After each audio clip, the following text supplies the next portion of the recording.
കൂപ്പകരങ്ങളോടെ യൽത്താരയിലേക്ക് എഴുന്നള്ളി വരുന്ന ഈശോയെ സ്വീകരിക്കുമ്പോൾ തമ്പുരാനെ, സ്വർഗത്തെയാണല്ലോ ഞങ്ങൾ സ്വീകരിക്കുന്നത്. സ്വർഗം തന്നെയാണല്ലോ ഞങ്ങളുടെ മുമ്പിൽ എഴുന്നള്ളി വരുന്നത്.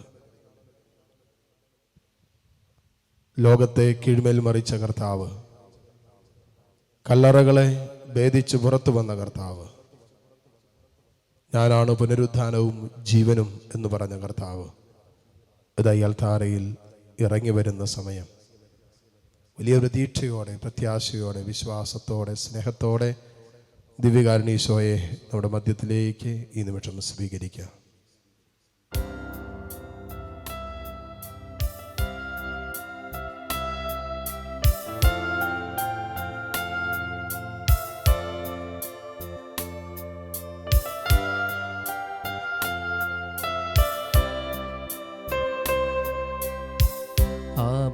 പിതാവേ, അങ്ങേ ഞാൻ ആരാധിക്കുന്നു. പുത്രനാമേശുവേ, അങ്ങേ ഞാൻ ആരാധിക്കുന്നു. റൂഹായാം ദൈവമേ, അങ്ങേ ഞാൻ ആരാധിക്കുന്നു. ത്രിയേക ദൈവമേ, അങ്ങേ ഞാൻ ആരാധിക്കുന്നു. ആരാധന ആരാധന ആരാധന അങ്ങേക്ക് ആരാധന. ആരാധന ആരാധന ആരാധന അങ്ങേക്ക് ആരാധന.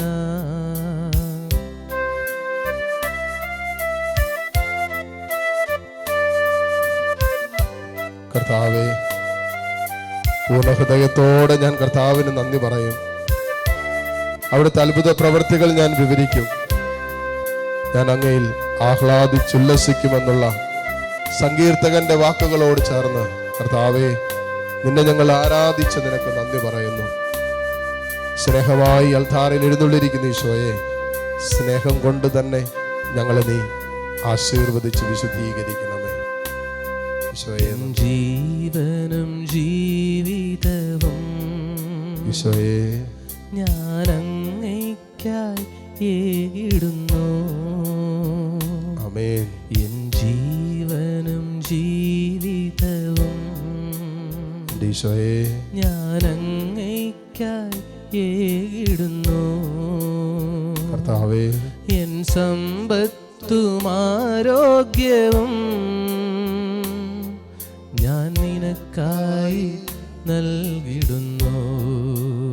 ഈശോ, എൻ സമ്പത്തും ആരോഗ്യവും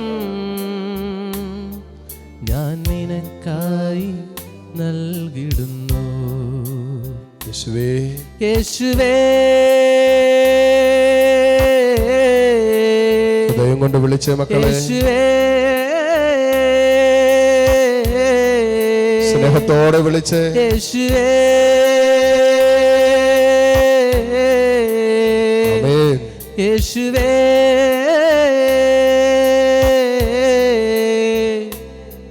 ഞാനിനി എന്നും നിന്റേതു മാത്രം. ഈശോ, ഞാനിനി എന്നും നിന്റേതു മാത്രം. ഞാനിനി എന്നും നിന്റേതു മാത്രം. കരങ്ങൾ കൂപ്പി ദിവ്യകാരുണ്യത്തിൽ എഴുന്നള്ളിരിക്കുന്ന ഈശോയെ കണ്ട് കർത്താവെ, എന്നെ സഹായിക്കണമേ എന്ന് പ്രാർത്ഥിക്കുക. കർത്താവ്, എന്നെ തൊടണമേ എന്ന് പ്രാർത്ഥിക്കുക. ഇന്നോളം നടത്തിയ അനുഗ്രഹങ്ങൾക്കും, ഇന്നോളം കൈപിടിച്ച അനുഭവങ്ങൾക്കും, ഇന്നോളം ചേർത്ത് നിർത്തിയ ദൈവസാന്നിധ്യത്തിനൊക്കെ ഹൃദയം കൊണ്ട് നന്ദി പറഞ്ഞ് ഈശോയെ ആരാധിച്ചുകൊണ്ട് നമുക്ക് പ്രാർത്ഥിക്കാം. പരിശുദ്ധ പരമ ദിവ്യകാരുണ്യനാഥനായ ഈശോയ്ക്ക് എന്നേരവും ആരാധനയും സ്തുതിയും പുകഴ്ചയും ഉണ്ടായിരിക്കട്ടെ. സങ്കീർത്തനം 10-ാം അധ്യായം 14 മുതലുള്ള വചനങ്ങളിൽ സങ്കീർത്തകനിലൂടെ നമുക്ക് തരുന്ന വലിയൊരു ബോധ്യമുണ്ട്. ഈ വാക്കുകൾ ശരിക്കും നമ്മുടെ മനസ്സിനൊരു ശക്തിയും ബലമാണ്. നമ്മുടെയൊക്കെ ഏറ്റവും വലിയ ഭാരവും വേദന എന്താ? ആരും നമ്മളെ മനസ്സിലാക്കുന്നില്ല എന്നുള്ളതല്ലേ. നമ്മൾ ചെയ്യുന്നതും നമ്മുടെ കഷ്ടപ്പാടൊന്നും ആരും കാണുന്നില്ല, ആരും ഗൗനിക്കുന്നില്ല, ഒരു നല്ല വാക്ക് പോലും ആരിൽ നിന്ന് കിട്ടുന്നില്ല. ഇതൊക്കെ നമ്മുടെ വലിയ ഭാരമല്ലേ, സങ്കടമല്ലേ? അങ്ങനെ പല സങ്കടങ്ങളും നമ്മുടെ ഉള്ളിലില്ലേ? ഇപ്പോൾ ഈ ആരാധനയുടെ മുമ്പിലായിരിക്കുമ്പോഴും കർത്താവേ എനിക്കുമുണ്ട് സമാനമായ സങ്കടങ്ങളെന്ന് പറയാൻ ഈ കൂട്ടായ്മയിലിരിക്കുന്ന പലരും ഉള്ളുകൊണ്ട് പറയുന്നില്ലേ? എൻ്റെ ജീവിത പങ്കാളി എന്നെ മനസ്സിലാക്കുന്നില്ല എന്ന് പറയുന്ന എത്രയോ പേരുണ്ട്. എൻ്റെ മക്കൾക്ക് ഞങ്ങളെ മനസ്സിലാക്കാൻ പറ്റണില്ല എന്ന് പറയുന്ന എത്രയോ മാതാപിതാക്കളുണ്ട്. മക്കൾ ഞങ്ങളെ മനസ്സിലാക്കുന്നില്ല എന്ന് പറഞ്ഞ് വേദനിച്ച് കഴിയുന്ന എത്രയോ മാതാപിതാക്കളുണ്ട്. ഈശോയെ, അങ്ങനെ മനസ്സിലാക്കപ്പെടാതെ പോയതിന്റെ ഭാരം പേറുന്നവരുണ്ട്. സ്വന്തം കഷ്ടപ്പാടുകളും വേദനകളും ആരും മനസ്സിലാക്കുന്നില്ലല്ലോ എന്നുള്ള വലിയ സങ്കടമുള്ളിൽ കൊണ്ടു നടക്കുന്ന മക്കളുണ്ട്. ഈശോയെ, ഇങ്ങനെയുള്ള അനുഭവങ്ങളിലൂടെയൊക്കെ ഞങ്ങൾ കടന്നു പോകുമ്പോൾ നീ ഞങ്ങളുടെ കൂട്ടിനുണ്ടല്ലോ. അത് നീ വാഗ്ദാനം ചെയ്തതാണല്ലോ നിന്റെ സാന്നിധ്യം. ഈശോ, ഞങ്ങൾ വിശ്വസിക്കുന്നു. ഇയാൾ ധാരയിൽ എഴുന്നള്ളിയിരിക്കുന്ന കർത്താവ്, മോനെ, നിന്റെ ജീവിതത്തിന്റെ സകല തിരസ്കരിക്കപ്പെടുന്ന അനുഭവങ്ങളിലും നിന്റെ കൂടെ ഉണ്ടാവും. ഒറ്റപ്പെട്ടു പോകുന്നു എന്ന് നിനക്ക് തോന്നുന്ന ജീവിത അനുഭവങ്ങളില്ലേ, ആ അനുഭവങ്ങളുടെ നടുവിലും ഈ കർത്താവ് നിന്റെ കൂടെ ഉണ്ടാകും. ആർക്കും വേണ്ട എന്ന് തോന്നിയ ജീവിതത്തിന്റെ അനുഭവങ്ങളുണ്ടല്ലോ, ഇപ്പോഴും അങ്ങനെ മനസ്സിൽ തോന്നലുണ്ടല്ലോ, ഈ അനുഭവങ്ങളിലും നിന്റെ കർത്താവ് നിന്റെ കൂടെയുണ്ടെന്ന്. അതാണ് സങ്കീർത്തകൻ 10-ാം അധ്യായം 14 മുതലുള്ള 13 മുതലും 14 വചനങ്ങളിലൂടെ ഒക്കെ നമ്മളോട് പറഞ്ഞു തരുന്നത്. സങ്കീർത്തകൻ പറയാണ്, അങ്ങ് കാണുന്നുണ്ട് എൻ്റെ കഷ്ടപ്പാടുകളും എൻ്റെ ക്ലേശങ്ങളും അങ്ങ് തീർച്ചയായും കാണുന്നുണ്ട്. സങ്കീർത്തകൻ പറയാണ്, ദൈവമേ, ഞാൻ മനസ്സിലാക്കുന്നു അങ്ങ് കാണുന്നുണ്ട് എൻ്റെ കഷ്ടപ്പാടുകളും എൻ്റെ വേദനകളും അങ്ങ് കാണുന്നുണ്ട്, തീർച്ചയാണ്. നോക്കിക്കേ, ആരും കാണാത്ത ജീവിതത്തിന്റെ വേദനകളും ആരും മനസ്സിലാക്കാത്ത ജീവിതത്തിന്റെ അനുഭവങ്ങളിൽ നിന്നും സങ്കീർത്തകൻ സൗഖ്യമെടുത്തതൊന്ന് കണ്ടേ. സങ്കീർത്തകൻ ഉറക്കെ വിളിച്ചു പറഞ്ഞു, ദൈവമേ, അങ്ങ് കാണുന്നുണ്ട് എൻ്റെ കഷ്ടപ്പാടുകള്, അങ്ങ് കാണുന്നുണ്ട് എൻ്റെ വേദനകള്. ദൈവമേ, അങ്ങ് കാണുന്നുണ്ട് എൻ്റെ കുഞ്ഞിന്റെ രോഗം, അങ്ങ് കാണുന്നുണ്ട് എൻ്റെ മക്കളുടെ ജോലിയില്ലാത്ത അവസ്ഥകള്. ദൈവമേ, അങ്ങ് കാണുന്നുണ്ട് എൻ്റെ കുടുംബത്തിനെതിരെ നിൽക്കുന്ന സഹോദരങ്ങളിൽ നിന്ന് പോലും വരുന്ന തിക്താനുഭവങ്ങള്. കർത്താവേ, ഞങ്ങളുടെ ജീവിതത്തെ, കുടുംബത്തെ തകർക്കുന്ന രീതിയിലുള്ള പെരുമാറ്റങ്ങള്, ഈശോയെ, എല്ലാം നീ കാണുന്നുണ്ടെന്ന്. ഈശോയെ, ഞങ്ങളുടെ സ്വകാര്യ ദുഃഖങ്ങൾ പോലും നീ കാണുന്നുണ്ടെന്ന്. ഇതല്ലേ സങ്കീർത്തകൻ പറഞ്ഞത്? സങ്കീർത്തകൻ സ്വയം ആന്തരിക സൗഖ്യം എടുക്കുകയാണ്.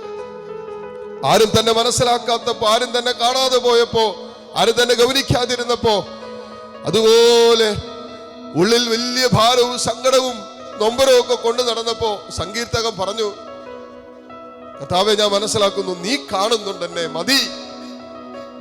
എന്റെ കഷ്ടപ്പാടുകൾ നീ കാണുന്നുണ്ട്, എന്റെ കണ്ണുനീര് നീ കാണുന്നുണ്ട്, എന്റെ ക്ലേശങ്ങൾ നീ കാണുന്നുണ്ട്, തീർച്ചയാണ് എന്നാ പറഞ്ഞത്. ആരും കാണുന്നില്ലേലും നീ കാണുന്നുണ്ടെന്ന് ഞാൻ മനസ്സിലാക്കുന്നു. എന്നിട്ട് സങ്കീർത്തകൻ കൂട്ടിച്ചേർത്തൊരു കാര്യമാണ്, അങ്ങ് കാണുന്നുണ്ട് എൻ്റെ കഷ്ടപ്പാടുകളും എൻ്റെ ക്ലേശങ്ങളും, അങ്ങ് തീർച്ചയായും കാണുന്നുണ്ട്, അങ്ങ് അവ ഏറ്റെടുക്കും. സത്യമല്ലേ മക്കളെ? നമ്മുടെയൊക്കെ ജീവിതത്തിന്റെ ഇന്നലകളിൽ, നമ്മുടെ ജീവിതത്തിൽ അനുഭവിച്ച് കടന്നുപോയ എത്രയോ ദുഃഖങ്ങള്, ദുരിതങ്ങള്, ക്ലേശങ്ങള്, കഷ്ടപ്പാടുകള് നമ്മുടെ കർത്താവ് ഏറ്റെടുത്തു, ഇല്ലേ? നമ്മൾ മുറിയപ്പെടാതിരിക്കാൻ വേണ്ടി അവൻ മുറിവേറ്റില്ലേ? നമ്മൾ തകർക്കപ്പെടാതിരിക്കാൻ വേണ്ടി അവൻ സ്വയം തകരാൻ അനുവദിച്ചില്ലേ? നമുക്ക് സൗഖ്യം കിട്ടാൻ വേണ്ടി അവൻ സ്വന്തം ശരീരത്തിൽ ക്ഷതങ്ങൾ ഏറ്റെടുത്തില്ലേ? അവന്റെ ക്ഷതങ്ങളാൽ നമുക്ക് സൗഖ്യമുണ്ടല്ലോ, അവന്റെ മുറിവിനാൽ നമുക്ക് സൗഖ്യം തന്നല്ലോ.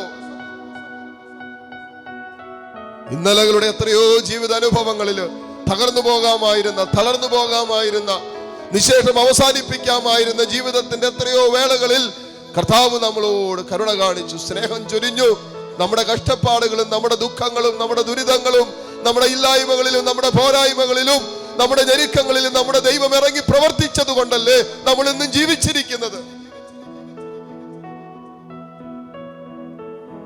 കർത്താവേ, സങ്കീർത്തകൻ പറഞ്ഞതുപോലെ അങ്ങന്റെ ജീവിതത്തിൽ ഇടപെട്ടില്ലായിരുന്നെങ്കിൽ ഞാൻ പണ്ടേ മൂഢതയുടെ ദേശത്തെത്തുമായിരുന്നു. കർത്താവേ, ഇന്നലകളിൽ അങ്ങന്റെ ജീവിതത്തിൽ കൈപിടിച്ചില്ലായിരുന്നെങ്കിൽ പണ്ടേ മൂഢതയുടെ ദേശത്ത് ഞാൻ എത്തുമായിരുന്നുവെന്ന്. സത്യമല്ലേ മക്കളെ? ദൈവമല്ലേ നമ്മളെ കൈപിടിച്ചത്? ദൈവമല്ലേ നമ്മളെ കൈപിടിച്ച് നടത്തിയത്? ദൈവമല്ലേ ഇന്നും നമ്മളെ കൈപിടിച്ച് നടത്തുന്നത്? ദൈവമല്ലാതെ നമുക്ക് ആരാ ഉള്ളേ? നമ്മളെ മുന്നോട്ട് നടത്താൻ, കൃത്യമായ വഴികളിലൂടെ നയിക്കാൻ, പാപത്തിന്റെ വഴികളോട് വിട പറഞ്ഞ് വിശുദ്ധിയുടെയും ദൈവസ്നേഹത്തിന്റെയും വഴികളിലൂടെ നമ്മളെ നടത്താൻ നമ്മുടെ ദൈവമല്ലേ നമ്മുടെ കൂട്ടിനുള്ളൂ. വേറെ ആരാ നമുക്കുള്ളേ? സങ്കീർത്തകൻ പറയാണ്, അങ്ങ് കാണുന്നുണ്ട് എന്റെ കഷ്ടപ്പാടുകളും എന്റെ ക്ലേശങ്ങളും അങ്ങ് തീർച്ചയായും കാണുന്നുണ്ട്, അങ്ങ് അവ ഏറ്റെടുക്കും. എന്നിട്ട് പറയാണ്, നിസ്സഹായൻ തന്നെ തന്നെ അങ്ങേക്ക് സമർപ്പിക്കുന്നു, അനാഥന് അവിടുന്ന് സഹായകനാണല്ലോ. ജീവിതത്തിന്റെ എല്ലാ നിസ്സഹായ അവസ്ഥകളിലും കർത്താവ് നിന്റെ തുണയായിട്ടുണ്ടെന്ന്. അനാഥരായിരിക്കുന്നവർക്ക് കർത്താവ് സഹായത്തിനുണ്ടെന്ന്. ആരുമില്ലേ നിന്നെ സഹായിക്കാൻ? തമ്പുരാനുണ്ടെന്നേ. നമ്മുടെയൊക്കെ മനസ്സുകൂടി പോകുന്ന ചിന്ത എന്താ? അവരൊന്ന് സഹായിച്ചിരുന്നെങ്കിൽ, എൻ്റെ ജീവിത പങ്കാളിയുടെ കുടുംബാംഗങ്ങളൊന്ന് സഹായിച്ചിരുന്നെങ്കിൽ, എൻ്റെ മാതാപിതാക്കളൊന്ന് സഹായിച്ചിരുന്നെങ്കിൽ, ബന്ധങ്ങളൊക്കെ ഒന്ന് സഹായിച്ചിരുന്നെങ്കിൽ, കൂടപ്പിറപ്പുകളൊന്ന് സഹായിച്ചിരുന്നെങ്കിൽ രക്ഷപ്പെടാമായിരുന്നു എന്ന് പലപ്പോഴും ചിന്തിക്കുകയും പറയുകയൊക്കെ ചെയ്തിട്ടില്ലേ? മക്കളെ, ഇവരാരും സഹായത്തിനില്ലെങ്കിലും അനാഥത്വത്തിന്റെ ജീവിതം പേറുന്ന മകനോ മകളോ നീ ആകട്ടെ, നിന്നെ സഹായിക്കാൻ നിന്റെ കർത്താവ് നിന്റെ കൂട്ടിനുണ്ടെന്ന്. അവൻ നിന്നെ തള്ളിക്കളയില്ലെന്ന്, അവൻ നിന്നെ ഉപേക്ഷിക്കില്ലെന്ന് അവൻ കാണുന്നുണ്ട്. നിന്റെ കഷ്ടപ്പാടുകളും നിന്റെ ക്ലേശങ്ങളും സത്യമായിട്ടും അവൻ കാണുന്നുണ്ട്. അനാഥന് അവൻ സഹായകനാണ്, അവൻ തുണയാണ്. ആ കർത്താവ് യൽത്താരയിൽ ഇതാ ദിവ്യകാരുണ്യത്തിൽ കരങ്ങൾ ഈശോയിലേക്ക് നീട്ടിപ്പിടിച്ച്, ഈശോയെ, നിന്റെ സ്നേഹമാണല്ലോ ഞങ്ങൾ ഇന്നോളം കൈപിടിച്ചത്, നിന്റെ വലിയ കരുതലാണല്ലോ ഇന്നോളം നടത്തിയത്. ഇന്നോളം കൈപിടിച്ച നിന്റെ സ്നേഹത്തിന് ഞങ്ങൾ നന്ദി പറയുന്നു. ഇന്നോളം കഷ്ടപ്പാടിൻ്റെയും വേദനയുടെയും പട്ടിണിയുടെയും ദാരിദ്ര്യത്തിൻ്റെയും ഇല്ലായ്മയുടെയും ഇന്നലകളൊക്കെ ഞങ്ങളുടെയൊക്കെ ജീവിതത്തിൽ ഉണ്ടായിട്ടുണ്ട്. ഒരു നേരം വയറ് നിറച്ച് ഭക്ഷണം കഴിക്കാൻ കൊതിച്ച ഇന്നലകൾ ഉണ്ടായിട്ടുണ്ട്. ചോർന്നൊലിക്കാത്തൊരു വീട്ടിൽ കിടന്നുറങ്ങാൻ എത്രയോ വട്ടം ആഗ്രഹിച്ചിട്ടുണ്ട്. ഈശോയെ, കടബാധ്യതയില്ലാത്ത പട്ടിണിയില്ലാത്ത ഒരു ജീവിതത്തെ കുറിച്ച് സ്വപ്നം കണ്ട ഇന്നലകളിൽ നിന്നും ദൈവമേ, നീയല്ലേ ഞങ്ങളെ കൈപിടിച്ച് ഈ അവസ്ഥയിലേക്ക് എത്തിച്ചത്. ഈശോയെ, നിനക്ക് നന്ദി. കർത്താവേ, നിനക്ക് നന്ദി. എല്ലാ അനുഭവങ്ങൾക്കും കർത്താവിന് നന്ദി പറഞ്ഞു. ഇപ്പോഴും കരുതുന്ന, ഇന്നലകളിൽ കരുതിയതുപോലെ ഇപ്പോഴും കരുതുന്ന ആ കർത്താവിന്റെ സ്നേഹത്തിനും നന്ദി പറഞ്ഞു.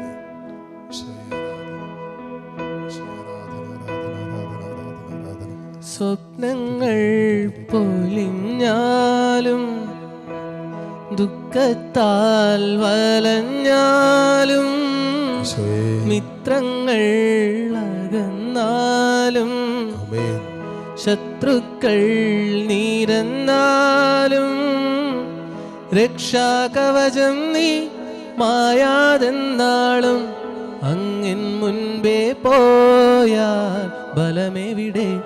ദൈവസ്നേഹം വർണ്ണിച്ചിടാൻ വാക്കുകൾ പോരാ, നന്ദി ചൊല്ലി തീർക്കുവാനേ ജീവിതം പോരാ.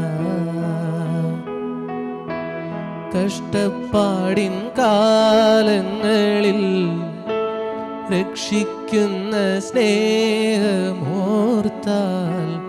എത്ര സ്തുതിച്ചാലും മതി വരുമോ? ദൈവസ്നേഹം വർണ്ണിച്ചിടാൻ വാക്കുകൾ പോരാ. നന്ദി ചൊല്ലി തീർക്കുവാനേ ജീവിതം പോരാ.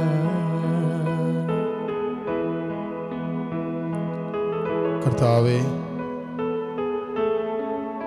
ഞങ്ങളിപ്പോൾ കടന്നു പോകുന്ന ജീവിതത്തിന്റെ കഷ്ടപ്പാടും ദുരിതങ്ങളും ദുഃഖങ്ങളെല്ലാം ഈശോയെ നിന്നിലേക്ക് ഞങ്ങൾ സമർപ്പിക്കുന്നു.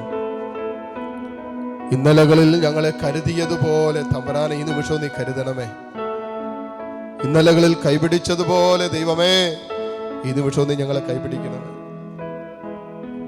പല പ്രശ്നങ്ങളും ഞങ്ങളുടെ കഴിവ് കൊണ്ടും ഞങ്ങളുടെ അധ്വാനം കൊണ്ടും ഞങ്ങൾക്ക് അഭിമുഖീകരിക്കാൻ പറ്റണില്ല. പല ജീവിതത്തിന്റെ പ്രതിസന്ധികളും തമ്പുരാനെ ഞങ്ങൾക്ക് പുറത്തു കിടക്കാൻ പറ്റണില്ല. പല മാരക രോഗങ്ങളും ഞങ്ങളുടെ ജീവിതത്തെ അതുപോലെ കഷ്ടപ്പെടുത്തുന്നുണ്ട്. ഞങ്ങളുടെ കുടുംബാംഗങ്ങളൊക്കെ ഈ രോഗം മൂലം ഒത്തിരി വേദനിക്കുന്നുണ്ട്, അസ്വസ്ഥപ്പെടുന്നുണ്ട്. കർത്താവേ, കടബാധ്യതയുടെ നടുവില്, ലക്ഷക്കണക്കിന് രൂപയുടെ ബാധ്യതയുടെ നടുവില്, ലോൺ എടുത്തിട്ട് അടച്ചു വീട്ടാൻ പറ്റാത്ത ജീവിതത്തിന്റെ അനുഭവത്തിന്റെ നടുവില്, കടക്കണിയുടെ നടുവില് ഒത്തിരി കഷ്ടപ്പെടുന്നുണ്ട്. ദൈവമേ, എല്ലാം ഒന്ന് വട്ടവെത്തിക്കാൻ ശ്രമിച്ചിട്ടൊന്നും പറ്റുന്നില്ല. രണ്ടറ്റം കൂട്ടിമുട്ടിക്കാൻ നോക്കിയിട്ട് പറ്റണില്ല. അതുപോലെ ചങ്കുപിടയുന്ന വേദന ഉള്ളിലുണ്ട്. ഇതൊക്കെ ഉള്ളിൽ ഒതുക്കിക്കൊണ്ട് തന്നെയാ തമ്പുരാനെ നിന്റെ മുമ്പിൽ നിൽക്കുന്നത്. എന്റെ കഷ്ടപ്പാടുകൾ നീ കാണുന്നുണ്ടെന്നുള്ള ഒരൊറ്റ ആശ്വാസത്തിലായി നിൽക്കുന്നത്.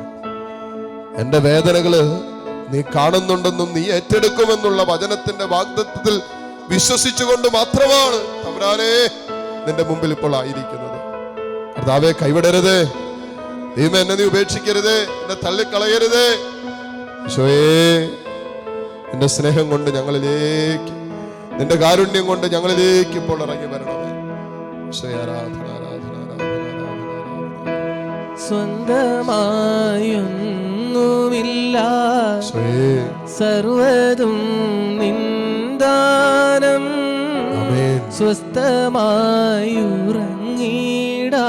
ഈശോ, സമ്പത്തിൽ മയങ്ങാതെ, മണ്ണിൽ സൗഭാഗ്യം നേടാനായാലും ആത്മം നഷ്ടമായാൽ ബലമെവിടെ? ദൈവസ്നേഹം വർണ്ണിച്ചിടാൻ വാക്കുകൾ പോരാ. നന്ദി ചൊല്ലി തീർക്കുവാനേ ജീവിതം പോരാ. കഷ്ടപ്പാടിൻ കാലങ്ങളിൽ രക്ഷിക്കുന്ന സ്നേഹമോർത്താൽ എത്ര സ്തുതിച്ചാലും മതി വരുമോ? ദൈവസ്നേഹം വർണ്ണിച്ചിടാൻ വാക്കുകൾ പോരാ.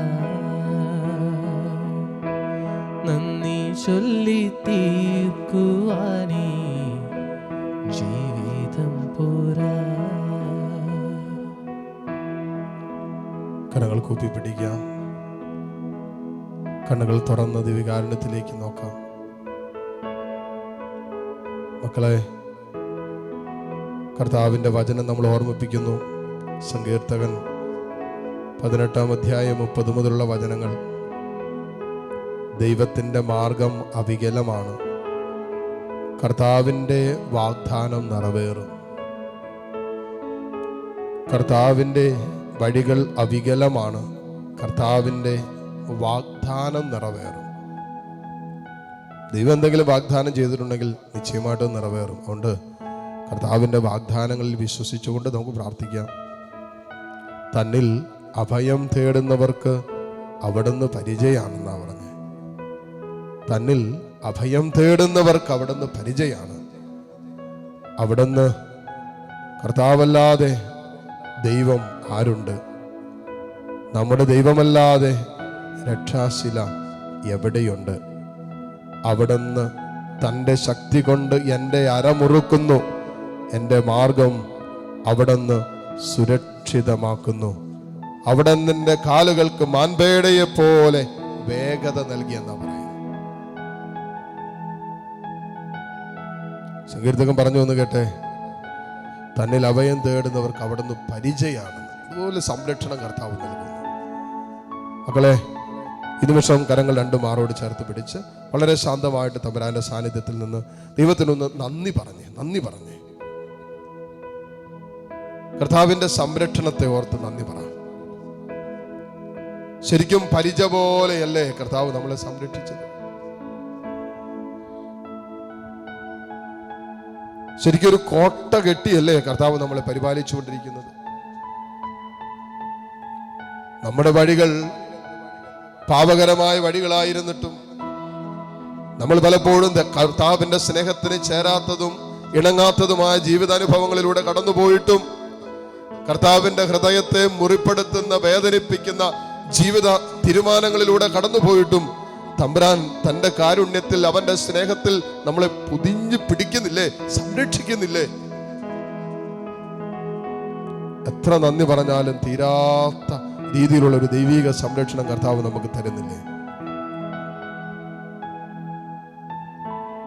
കർത്താവേ, സങ്കീർത്തകൻ പ്രാർത്ഥിച്ചതുപോലെ ആ ദൈവിക സംരക്ഷണത്തിലായിരിക്കുന്ന ഞങ്ങൾ ഇങ്ങനെ പ്രാർത്ഥിക്കുന്നു. കർത്താവേ, അറിയാതെ പറ്റുന്ന വീഴ്ചകളിൽ നിന്നും എന്നെ ശുദ്ധീകരിക്കണമേ. ദൈവമേ, ബോധപൂർവം ചെയ്യുന്ന തെറ്റുകളിൽ നിന്ന് ഈ ദാസനെ നീ കാത്തുകൊള്ളണമേ. അവ എന്നിൽ ആധിപത്യം ഉറപ്പിക്കാതിരിക്കട്ടെ. അപ്പോൾ ഞാൻ നിർമ്മലനായിരിക്കും, മഹാപരാധങ്ങളിൽ നിന്ന് ഞാൻ വിമുക്തനായിരിക്കും. ദൈവമേ, അപ്പോൾ ഞാൻ നിർമ്മലനായിരിക്കും. ജീവിതത്തിന്റെ നിർമ്മലത നഷ്ടപ്പെടുത്താതെ ജീവിക്കുവാൻ കർത്താവേ നീ ഞങ്ങളെ സഹായിക്കണമേ. ഞങ്ങളുടെ വിശുദ്ധ ജീവിതത്തിന് ചുറ്റും കർത്താവേ നീ കോട്ട തീർക്കണമേ. ഞങ്ങളുടെ വിശ്വാസ ജീവിതത്തിന് ചുറ്റും കർത്താവേ നീ കോട്ട തീർക്കണമേ. കർത്താവേ, ഞങ്ങളുടെ ആത്മീയ ജീവിതത്തിന് ചുറ്റും നീ കോട്ട തീർക്കണമേ. ഞങ്ങളുടെ കുടുംബ ബന്ധങ്ങള്, ഞങ്ങളുടെ ദാമ്പത്യ ജീവിതം, ഞങ്ങളുടെ മക്കള്, ഞങ്ങളുടെ വരുമാന മാർഗങ്ങള് എല്ലാറ്റിനു ചുറ്റും കർത്താവേ നീ കോട്ട തീർത്ത് സംരക്ഷിക്കണമേ. ഇന്നോളം സംരക്ഷിച്ചതുപോലെ തമ്പുരാനെ, വരും നാളുകളിലും നീ ഞങ്ങളെ സംരക്ഷിച്ച് വഴി നടത്തണമേന്ന് എല്ലാ മക്കളും പ്രാർത്ഥിക്കട്ടെ. കർത്താവിന്റെ വലിയ കരുതുന്ന സ്നേഹമുണ്ടല്ലോ, സംരക്ഷിക്കുന്ന, ഇങ്ങനെ ചേർത്ത് പിടിക്കുന്ന, നമ്മളോട് ചേർന്ന് നിൽക്കുന്ന ആ സ്നേഹമുണ്ടല്ലോ. ആ സ്നേഹത്തിൽ കർത്താവേ നീ ഞങ്ങളെ മുന്നോട്ട് കൈപിടിച്ച് നടത്തണമേ എന്ന് എല്ലാ മക്കളും പ്രാർത്ഥിക്കട്ടെ. കരങ്ങൾ തുറന്നൊരിക്കൽ കൂടി ദിവ്യകാരുണ്യത്തിലേക്ക് നീട്ടിപ്പിടിക്കാം. ഹൃദയം തുറക്കാം. ജീവിതം കർത്താവിന്റെ മുമ്പിൽ വെക്കാം. ദൈവിക സംരക്ഷണത്തെ ഓർത്ത് നന്ദി പറയാം. കർത്താവിന്റെ വലിയ കരുതല്, സ്നേഹം നമ്മളെ ഇന്നോളം തലോടി കടന്നുപോയില്ലേ? കർത്താവിന്റെ കരുണ ഇന്നോളം നമ്മളെങ്ങനെ കയ്യിൽ ഇങ്ങനെ ചേർത്ത് പിടിച്ചില്ലേ? വീഴാതെ ഇടറാതെ. കർത്താവേ, നിന്റെ കാരുണ്യത്തിന്റെ കരം പിൻവലിച്ചിരുന്നെങ്കിൽ പണ്ടേ ഞങ്ങൾ നശിച്ചു പോകുമായിരുന്നു, ഞങ്ങൾക്കറിയാം. പക്ഷേ നിന്റെ കാരുണ്യം സംരക്ഷണമായി ഞങ്ങളെ പൊതിഞ്ഞു പിടിച്ചു. പാപത്തിലും അശുദ്ധിയിലും ജഡികതയിലും ലോകമോഹങ്ങളിലൊക്കെ വ്യാപരിച്ചപ്പോഴും നീ ഞങ്ങളെ പൊതിഞ്ഞു പിടിച്ച നിന്റെ സ്നേഹമുണ്ടല്ലോ. ദൈവമേ, ആ സ്നേഹത്തിനും ആ കാരുണ്യത്തിനൊക്കെ നന്ദി പറയുന്നു. ആ കരുതലിനും ആ സംരക്ഷണത്തിനൊക്കെ ഈശോയെ ഈ മക്കളോട് ചേർന്ന് നന്ദി പറയുന്നു. ഹല്ലേലൂയ, ഹല്ലേലൂയ, ഹല്ലേലൂയ, ഹല്ലേലൂയ. കോഴിതൻ കുഞ്ഞിനെ ചിറകടിയിൽ മറയ്ക്കും പോലെ, കഴുകൻ തൻ കുഞ്ഞിനെ ചിറകിന്മീതെ വഹിക്കും പോലെ, കോഴിതൻ കുഞ്ഞിനെ ചിറകടിയിൽ മറയ്ക്കും പോലെ, കഴുകൻ തൻ കുഞ്ഞിനെ ചിറകിന്മീതെ വഹിക്കും പോലെ, എണ്ണിയാൽ തീരാത്ത നന്മകൾ, ചൊല്ലിയാൽ തീരാത്ത വൻ കൃപകൾ. നന്ദി യേശുവേ, നന്ദി യേശുവേ, നീ ചെയ്ത നന്മകൾക്കൊരായിരം നന്ദി.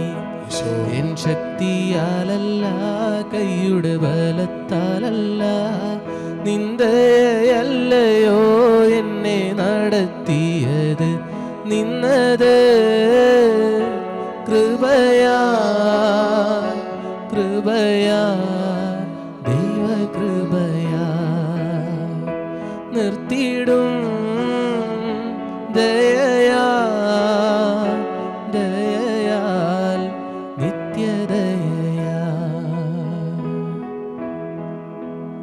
പ്രാർത്ഥിക്കാൻ സാധിക്കുന്ന എല്ലാ മക്കളും ഈ നിമിഷം ദിവ്യകാരുണ്യത്തിൻ്റെ മുമ്പിൽ മുട്ടുകുത്തുന്നു. തമ്പുരാന്റെ ആ സ്നേഹത്തിൻ്റെ ആശീർവാദം നമ്മൾ സ്വീകരിക്കാൻ ഒരുങ്ങുമ്പോൾ ഉള്ളുകൊണ്ട് പ്രാർത്ഥിക്കുക, കർത്താവേ, ഈ ആശീർവാദത്തിൻ്റെ സമയത്ത് ഞങ്ങൾക്കും ഞങ്ങളുടെ കുടുംബത്തിനും മക്കൾക്കും കുടുംബാംഗങ്ങൾക്കെല്ലാം വേണ്ട സംരക്ഷണം തരണമെന്ന് പ്രാർത്ഥിക്കുക. അകലങ്ങളിലായിരിക്കുന്നവർ, വിദൂരങ്ങളിലായിരിക്കുന്നവർ, കുടുംബത്തിൽ നിന്നും പഠിക്കാനും ജോലിക്കൊക്കെ വേണ്ടി ഒത്തിരി ദൂരെ പോയിട്ടുള്ള മക്കളൊക്കെ ഉണ്ടാകാം, ജീവിത പങ്കാളി ഉണ്ടാകാം. അവരെല്ലാം ചേർത്ത് വയ്ക്കുക. കുടുംബത്തിൻ്റെ എല്ലാ മേഖലകളും, പ്രത്യേകിച്ച് വരുമാന മാർഗങ്ങളെ, സാമ്പത്തിക മേഖലകളെല്ലാം ചേർത്ത് വെച്ചിട്ട് ഈശോയെ, ഈ ആശീർവാദത്തിൻ്റെ സമയത്ത് എല്ലാ വിഷയങ്ങളുടെ മേലും നിൻ്റെ സംരക്ഷണത്തിൻ്റെ ആശീർവാദം തരണമേ എന്ന് പ്രാർത്ഥിച്ചുകൊണ്ട് താഴ്ന്ന സ്വരത്തിൽ കർത്താവിനെ സ്തുതിച്ച് ഈശോയുടെ ആശീർവാദം സ്വീകരിക്കാം. ഹല്ലേലൂയ, ഹല്ലേലൂയ, ഹല്ലേലൂയ. ആരാധന യേശുവേ, ഹല്ലേലൂയ. യേശുവേ, ആരാധന. യേശുവേ, ആരാധന. യേശുവേ, ആരാധന.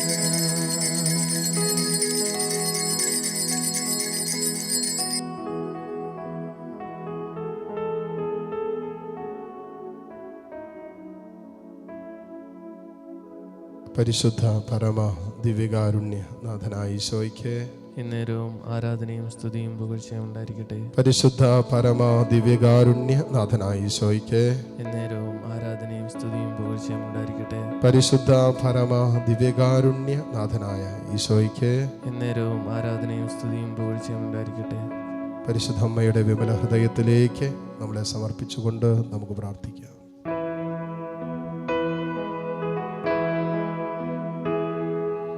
മറിയമേ, നിന്റെ ചിത്രത്തിൽ നിന്നു നേത്രങ്ങൾ കൊണ്ടു നോക്കുക. നിൻ പാതേ ഇതാ നിന്മക്കൾ വന്നു നിൽക്കുന്നു. അമ്മേ, കാണുക. മാധുര്യമേറും നിന്നേത്രങ്ങൾ ശോകപൂർണങ്ങളാണല്ലോ. ആ നിന്റെ തിരുനേത്രങ്ങൾ കൊണ്ടു നോക്കുക മക്കൾ ഞങ്ങളെ. മറിയമേ, നിന്റെ ചിത്രത്തിൽ നിന്നു നേത്രങ്ങൾ കൊണ്ടു നോക്കുക. നിൻ പാതേ ഇതാ നിന്മക്കൾ വന്നു നിൽക്കുന്നു. അമ്മേ,